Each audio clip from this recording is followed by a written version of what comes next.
Classificação indicativa. Livre para todos os públicos.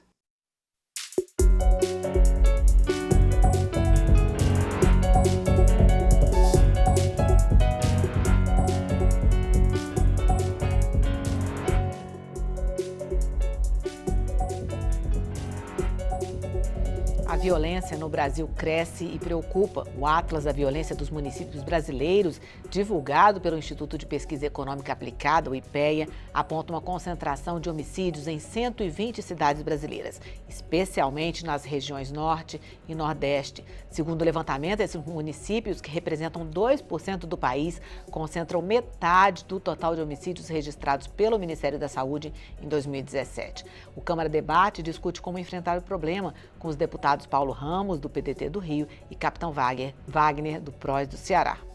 Deputado Capitão Wagner, como o senhor do Ceará, o campeão esse ano nesse dado é a cidade de Maracanaú, que é região metropolitana de Fortaleza. Como é que o senhor vê esse dado? O que é possível? O senhor que também foi da Polícia Militar, como é que a gente faz? A gente fica triste ao saber que o estado de Ceará tem a capital mais violenta, entre as capitais Fortaleza é a cidade mais violenta, e entre as cidades, todas as cidades pesquisadas, Maracanaú, que é vizinho a Fortaleza, é a cidade mais violenta. Outro dado que impacta é que não é um problema específico do Ceará ou de Fortaleza, mas da região Nordeste, Norte e Nordeste. Das 20 cidades mais violentas, 18 estão justamente na região Norte e Nordeste. Então, isso nos preocupa muito, isso nos leva a debater a questão de forma regional e até nacional, e leva o deputado Paulo Ramos, que é profissional de segurança também, tem experiência muito grande, a necessidade do governo federal interagir com os estados e municípios no sentido de construir planos de segurança. A gente tem uma expectativa que um dia o presidente do país, os governadores, os prefeitos se convençam que cada um tem uma responsabilidade em relação à questão da segurança pública. Não há como resolver esse problema pensando de forma pontual. Temos que ter um plano de segurança para o Brasil, um plano de segurança para o estado de Ceará, um plano de segurança para cada cidade do estado de Ceará. E, infelizmente, o que a gente tem visto ao longo do tempo é cada gestor colocar a responsabilidade em outro. Quando há uma redução nos números, hoje o estado de Ceará passa por um momento diferente, a pesquisa foi feita em 2017, o estado de Ceará no ano de 2019 teve uma redução de 53% no número de homicídios. O governador está dizendo que o mérito é dele. Mas quando apresentado o dado negativo, não, a culpa é do governo federal, a culpa é dos prefeitos. Então, o grande problema é esse, é a gente assumir a responsabilidade de forma coletiva. A sociedade tem sua responsabilidade também. O deputado Paulo Ramos falava agora há pouco que nenhum ente público consegue resolver a quantidade de problemas, seja na saúde, na educação, na segurança pública. A sociedade tem que dar sua parcela de contribuição. Quando eu falo sociedade, é a imprensa, os empresários, cada setor do poder público, os 3 poderes, judiciário tem que dar sua parcela de contribuição, legislativo e executivo. Então, é um problema grave que o país está passando e a solução só vai ser alcançada de forma definitiva, a médio e longo prazo, se a gente tiver um planejamento. Deputado Paulo Ramos, o Rio de Janeiro, historicamente, sempre nesses dados aí de violência, sempre aparece. Agora, nesse dado dessa vez, apareceu em 5º lugar a cidade de Queimados, figurando aí, dentre essas de 20, 18 estão no Norte e Nordeste. Como é que o Rio de Janeiro se enquadra nisso? Como é que o senhor vê esses Bom, primeiro, registrar minha alegria de participar desse debate com o deputado Capitão Wagner, como eu também, oriundo dos quadros da Polícia Militar. É um deputado atuante, acompanho, jovem, e fico muito feliz que, não obstante as naturais e eventuais divergências, a gente também acredita na juventude. Sim, com certeza. Então, vamos dizer da minha alegria. Obrigado. Eu posso me apresentar orgulhosamente como um profissional da segurança pública. A grande questão da segurança pública é que a abordagem se dá sempre na consequência. A grande questão é a prevenção. Eu dizia aqui antes, o que assusta a população é o crime do asfalto. O que revolta é a corrupção. A grande questão é que a quase totalidade dos crimes, incluindo os homicídios, são crimes contra o patrimônio ou com finalidade patrimonial. Isto resulta, qual é a causa disso? É a má distribuição da renda. Não, e é só verificar. Lá Queimados, Rio de Janeiro, é na Baixada Fluminense. É um município que tem uma densidade demográfica importante, como os municípios todos da Baixada Fluminense, mas é onde a pobreza vai sendo, onde a renda é menos distribuída. E a questão da sociedade de consumo. A pessoa não tem renda, mas tem as necessidades fundamentais que ela tem que consumir, mas hoje a diversificação de ofertas para o consumo é uma diversificação muito grande. Então, a grande questão, primeiro é a má distribuição da renda. O Brasil, nas últimas décadas, tem estado dentre as maiores economias do mundo, dentre as 10 maiores economias do mundo. Mas quando nós chegamos na distribuição da renda, o Brasil é quase que campeão mundial de má distribuição da renda. Então, não existe possibilidade, na perspectiva exclusiva da segurança pública, a partir das ações policiais, as preventivas e as repressivas. É preciso compreender que é um grave problema social que tem essa repercussão. E as pessoas percebem mais em função daquilo que é a sua necessidade primeira. As pessoas têm necessidade de segurança. Só para contribuir, deputado, lá em Fortaleza, que é a nossa capital e a capital mais violenta, nós temos bairros com IDH compatível da Noruega e temos bairros com IDH compatível ao Zimbábue, né, um dos países que tem o menor IDH do mundo. Então isso mostra esse fosso que o deputado citou. Se for verificar, em todas as unidades da federação, nos bairros mais ricos, além de o esforço para a segurança pública ser mais dirigido para a proteção a essas comunidades, mesmo assim, como é que se diz? Os índices são muito menores. Sem falar que os serviços públicos são menos demandados, né, deputado? No bairro rico, ninguém procura o posto de saúde, o hospital público, porque tem condição, tem seu plano de saúde, então tem uma relação... A aflição é menor. Eu tenho discutido muito, e não é o tema, a questão da água, né, que querem privatizar a distribuição de tudo da água. Eles falam no saneamento. Como é que um cidadão desempregado, que não tem renda nenhuma, como é que ele vai consumir água se ele tem que pagar a conta, mesmo tendo tarifa social? Então, é aquela música que diz, sabe lá o que é não ter e ter de ter para dar. Olha aí, como é que fica? Então, o quadro é muito complicado, porque abordam a segurança pública sempre isoladamente. E a segurança pública abordada isoladamente caminha para o fracasso. E eu sei que eu também sofro, a gente ainda continua sofrendo, né? Quem é profissional da segurança pública, ou da Polícia Civil, ou da PM, nos estados, né, se sente responsável. A grande característica do profissional da segurança pública é ele internalizar a responsabilidade de que ele é cobrado pela sociedade para ele dar a resposta. E o sofrimento é muito grande. Pô. Deputado Capitão Wagner, só um pouquinho para a gente... O senhor estava falando sobre... Tem toda essa questão de prevenção, como o senhor estava concordando com o deputado Paulo Ramos, mas falou um pouco sobre a gestão. Esse ano teve o lançamento do Sistema Único de Segurança Pública. O senhor acha que seria uma medida de combater o problema no país como um todo, em vez de olhar estado por estado, município por município? Trazendo para o campo da repressão, eu concordo com o deputado Paulo Ramos que a gente tem que ter um planejamento amplo, não é só a repressão que resolve, mas trazendo para o campo da repressão, a gente pode comparar, por exemplo, o Brasil com os Estados Unidos. Os Estados Unidos têm uma fronteira com o México de 3.500 quilômetros. O Brasil tem uma fronteira de 16 mil quilômetros com vários países que são produtores de drogas e, por conta disso, o Brasil faz parte do tráfico internacional de drogas. E qual é a proteção que a gente tem nas nossas fronteiras? A gente estava num debate aqui da MP 885 e foi citado por um delegado da Polícia Federal que são 1.000 policiais federais para trabalhar o tráfico de drogas em todo o país. Imagine o quanto isso é insuficiente para tratar de uma questão séria como essa. Então, é extremamente importante, como eu falei agora há pouco, que se unam municípios, Estado e União. E no momento que isso acontece, a gente tem alguns exemplos aqui. A cidade de Diadema era a cidade mais violenta do país há 10 anos atrás. Tinha 110 homicídios para cada 100 mil habitantes. Hoje, Diadema tem 9,9. O que foi que houve lá? a prefeitura assumiu sua responsabilidade no campo da segurança pública, trabalhando a questão da prevenção. À época, eu posso até citar que a secretária Regina Mink tinha acesso ao governo federal, que era um governo do PT, ela teve recurso suficiente para adotar uma série de medidas lá em Diadema. Houve uma parceria também com o governo do estado, mesmo sendo um governo de oposição, mas havia intenção do governo em ter essa parceria. Então, no momento que se uniram município, estado e União, a coisa funcionou. Agora mesmo, no começo do ano, o estado do Ceará viveu uma situação calamitosa, onde de dentro dos presídios as facções determinaram queima de ônibus, ataques a prédios públicos.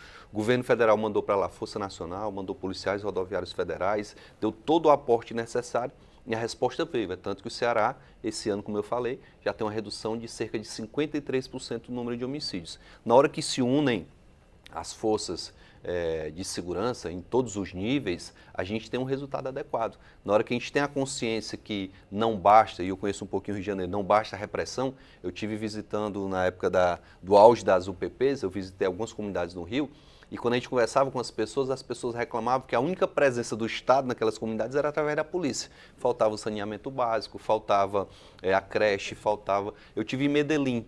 Medellín, nas comunidades que eu visitei, é diferente. Tinha creche, tinha quadra de esporte, tinha biblioteca lá na comunidade carente, com a geografia parecida com a do Rio de Janeiro. E lá eles tiveram um resultado muito mais permanente. Houve um governo no Rio de Janeiro, não é porque eu sou do PDT, para falar primeiro no programa dos CIEPs, na educação. Mas existia os centros comunitários de defesa da cidadania. Era não chegar só com a polícia, chegava com todos os serviços do Estado. Então era chamado CCDC. Quando eu falo na prevenção, nas causas, obviamente eu não estou querendo dizer que não tenhamos o dever na proposta de políticas públicas integradas. Como eu já sou muito mais antigo, eu aqui fui deputado federal de 87 a 95. Eu propus a criação do Ministério da Segurança Pública e ainda coloquei uma pequena estrutura. Eu fiquei lá no Rio de Janeiro como deputado estadual. Numa audiência pública, na Comissão de Segurança Pública, reunindo todos os entes federais, estaduais e municipais, não se falavam. A Polícia Federal não tinha integração com a Polícia Civil, a Polícia Rodoviária Federal não tinha integração com a Polícia Militar. Porque nós sabemos que a Polícia Militar é a polícia administrativa. É a polícia que vai prevenir através do policiamento ostensivo. E a Polícia Civil é encarregada da investigação criminal. É a polícia repressiva. Mas tem que ter integração. Os entes devem estar integrados. Eu depois vou lhe dar a cópia da minha proposta aqui de criação, isso em 1988, 89, criação do Ministério da Segurança Pública. E mais, não é só a Polícia Federal. Nenhum órgão no Brasil encarregado de fiscalizar qualquer coisa tem a estrutura necessária. Falando da Polícia Federal, se pegar somente os portos, aeroportos e passagens de fronteira oficiais, a Polícia Federal não tem efetivo para... O efetivo atual da Polícia Federal não responde a essas atribuições. Imagina as clandestinas e as outras atribuições que a Polícia Federal tem. Então, é preciso uma integração. Lá no Rio de Janeiro houve até um certo ciúme, que a Polícia Civil no Rio de Janeiro fez uma apreensão de um contrabando expressivo de armas num aeroporto. Causou um ciúme. Se tivesse porque tem que somar, não é uma competição, sim, é a integração. E isto reduz, claro que reduz. Vamos continuar já esse debate. O Câmara Debate vai fazer um pequeno intervalo e volta já.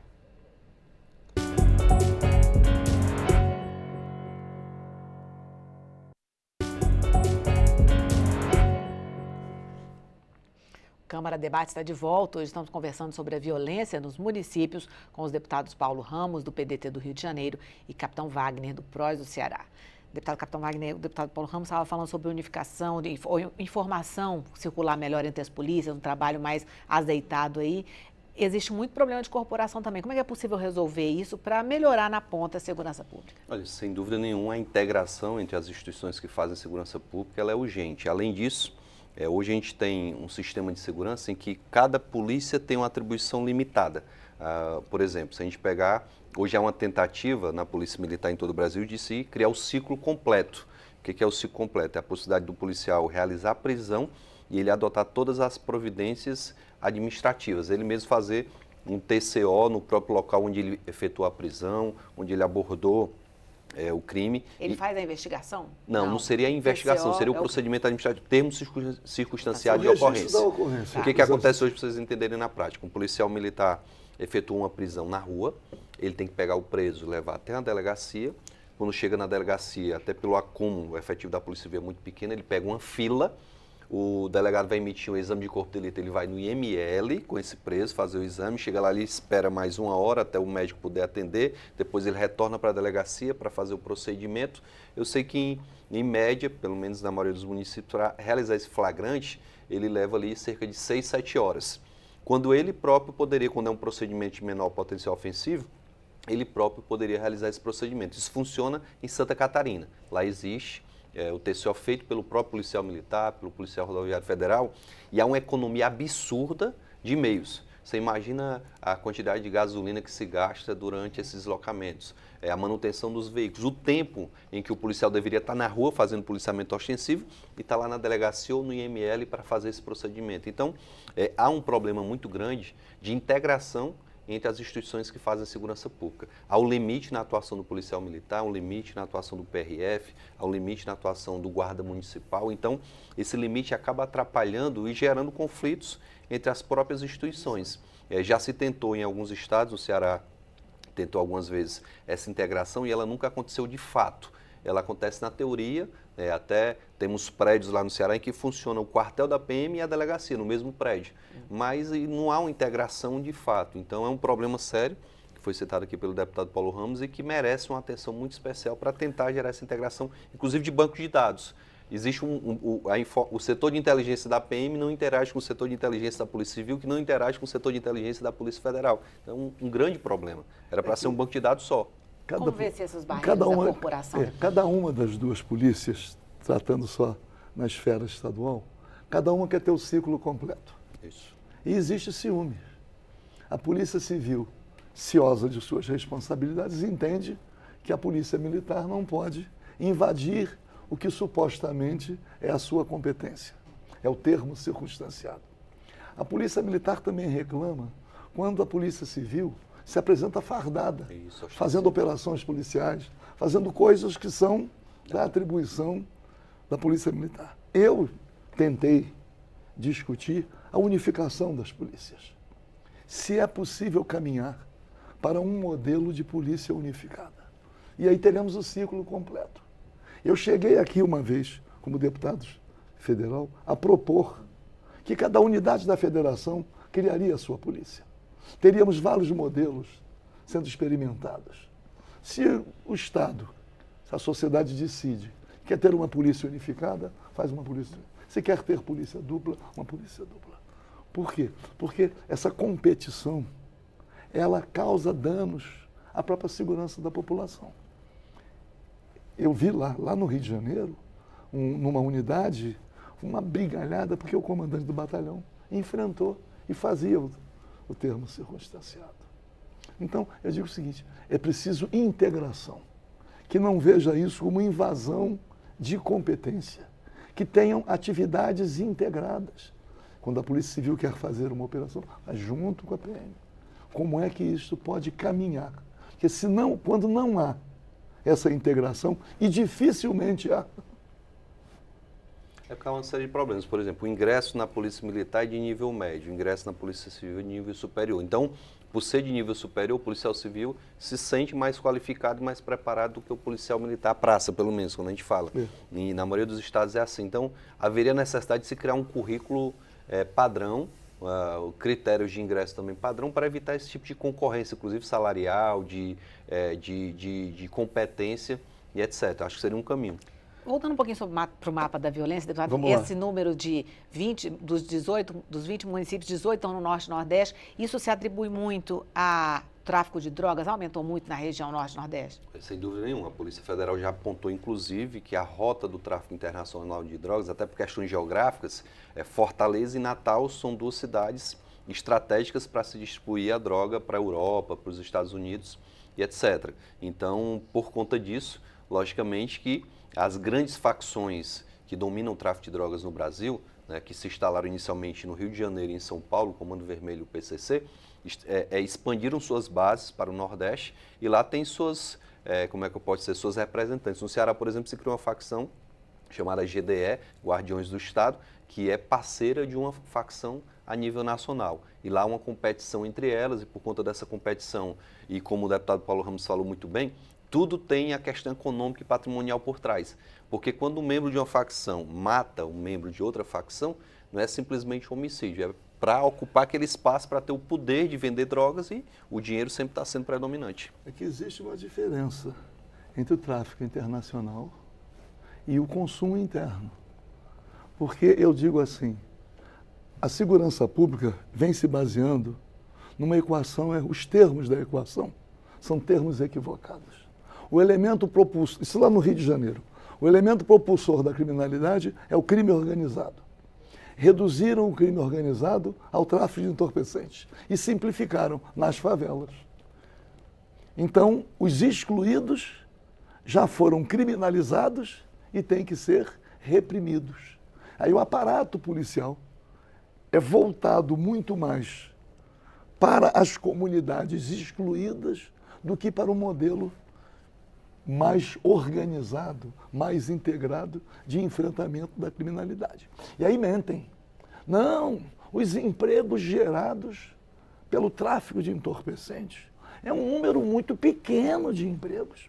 Basta ir para qualquer comunidade de manhã e ver a quantidade de gente que sai para trabalhar. Então, vão estigmatizando cada vez mais. Aliás, esse discurso de que gera emprego, todas as correntes políticas falam assim, isso é uma perversidade, que isto não é verdade. Isto acentua a discriminação. O número de empregos gerados pelo tráfico é muito pequeno em comparação com aquela... Chega lá, tem comércio interno, tem birosca, tem... E aí dizem que é o tráfico que gera. Claro, que gera também. Também. A grande questão é que tem uma cortina de fumaça. Eu vou mandar um abraço para o ex-deputado Wilson Miller, deputado federal, numa CPI que teve aqui do narcotráfico, 93. O relatório.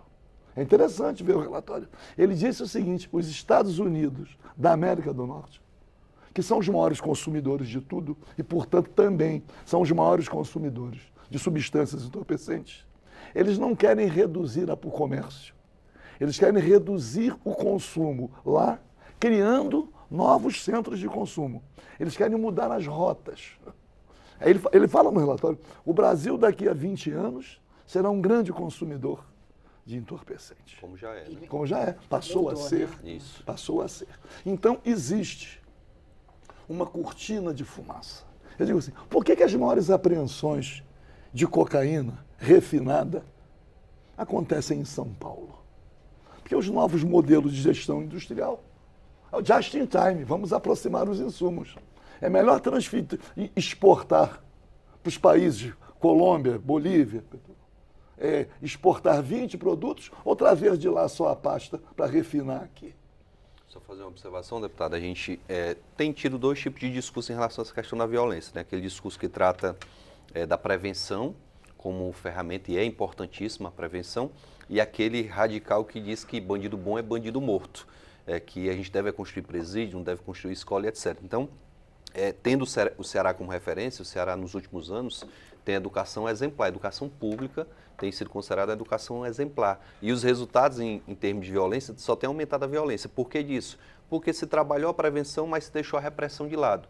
No momento que o governador resolve adotar uma política nos presídios, onde simplesmente, a partir de janeiro desse ano, se cumpriu a lei de execuções penais, o novo secretário de administração penitenciária lá chegou e está usando o rigor da lei de execuções penais para tratar o preso sem qualquer abuso, sem torturar o preso, mas fazendo com que o preso trabalhe na unidade prisional, e por esse trabalho ele é remunerado, fazendo com que o preso respeite o Estado lá, porque as facções tinham dominado as unidades prisionais. A gente tem um resultado extremamente satisfatório ao ver que houve essa redução de 53% da violência no Ceará. Se a gente pesquisar o ano de 2019, o IPEA vai fazer isso num dado momento, a gente vai ver que houve uma redução muito grande da criminalidade, porque passou-se a dar uma maior condição às polícias, pelo menos lá no Ceará, aos agentes penitenciários, aos sistemas que envolvem a questão da segurança, de fato executar o que está previsto na lei, porque a sensação de impunidade é um grande impulsionador da violência. Se eu cometo um delito, eu assaltei aquele comércio da esquina,